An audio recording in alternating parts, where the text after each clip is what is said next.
चलिए आई ध्यान दी सब है। आज रउआ लोग के बीच में एस म्यूजिक साहेबगंज अजहर भाई के माध्यम से आप सब बीच में बड़ी ही सुंदर एगो कन्यादान से सेवा रहता, कन्यादान गीत से सेवा रहता। और हमने के साथ में बानी साजबाज पे पैट पे छोटू जी और ढोलक पे बुलेट भैया और तबला पे संगत करतनी राजा बाबू और ऑर्गन पे बानी हमारा परवीन भैया जी। ताई रुआ लोग सुनी बड़ी ही सुंदर एगो कन्यादान गीत से सेवा रहता। कोई त्रुटि हो के तरुआ से क्षमा करे। कि बाबूजी के जान होली कि माई के परान हो,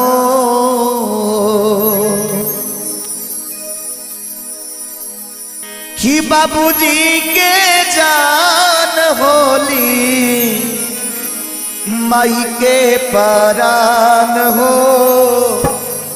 होल कन्यादान लेखा, होल कन्यादान लेखा दोसर नादान होल कन्यादान लेखा दोसर नादान होल कन्यादान लेखा। बाबूजी के जान होली माई के परान हो, बाबूजी के जान होली माई के परान होल कन्यादान लेखा, होल कन्यादान लेखा दोसर नादान होल कन्यादान लेखा दोसर नादान होल कन्यादान लेखा।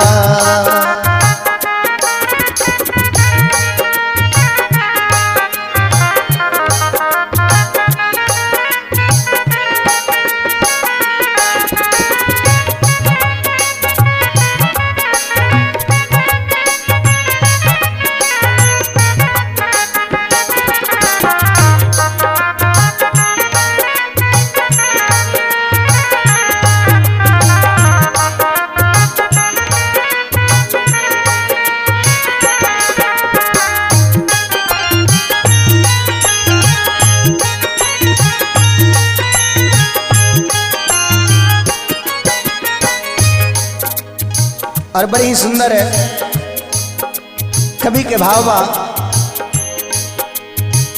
तुलसी के गाछ बेटी अखिया के पुतरी,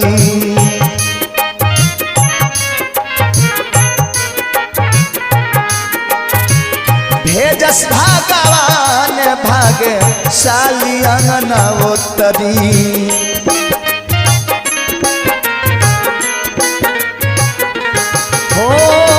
तुलसी के गाछ बेटी अखिया के पुतरी, भेजस भगवान भागे साली अंगना उतरी।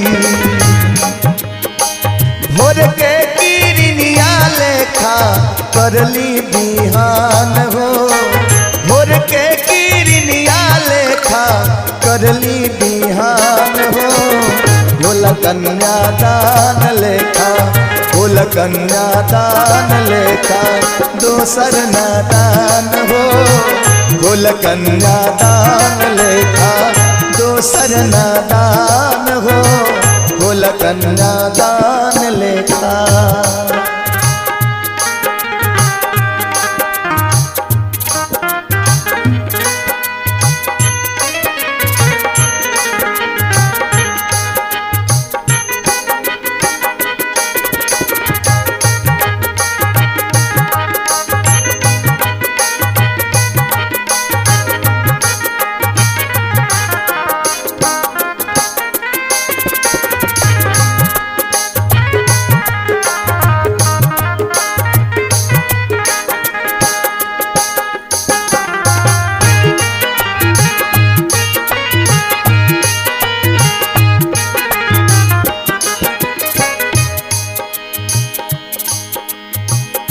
जौना परिवार में जे घर में बेटी ना रही वो घर में लक्ष्मी ना रही, और जकरा बेटी ना रहेला वो अपना भगनी के, अपना भतीजी के अथवा कोई गरीब के लड़की के कन्यादान करेले तब जानी शुद्ध होला।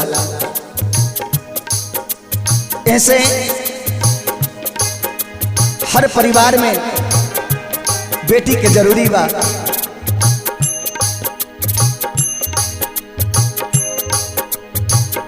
बेटी का सम्मान जगत में, बेटी का सम्मान नहीं।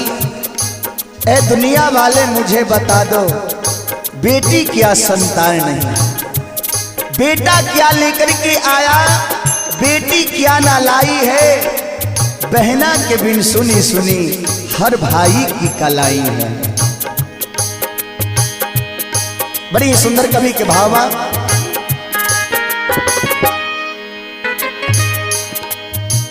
दुर्गा लक्ष्मी पार्वती सरस्वती,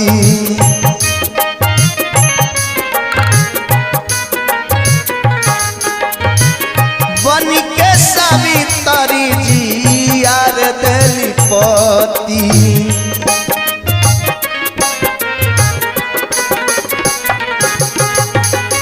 दुर्गा लक्ष्मी पार्वती सरस्वती, बन के सावित्री जी यार दलिपति। दुन कुल के पगड़ी बेटी देवी के समान हो। दुन कुल के पगड़ी बेटी देवी के समान हो।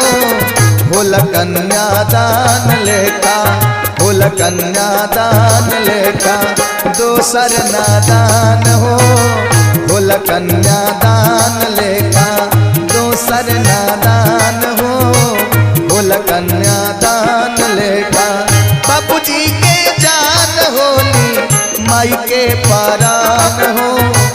बाबूजी के जान होली माई के परान हो। होल कन्यादान लेखा, होल कन्यादान लेखा दोसर नादान हो। होल कन्यादान लेखा दोसर नादान हो। होल कन्यादान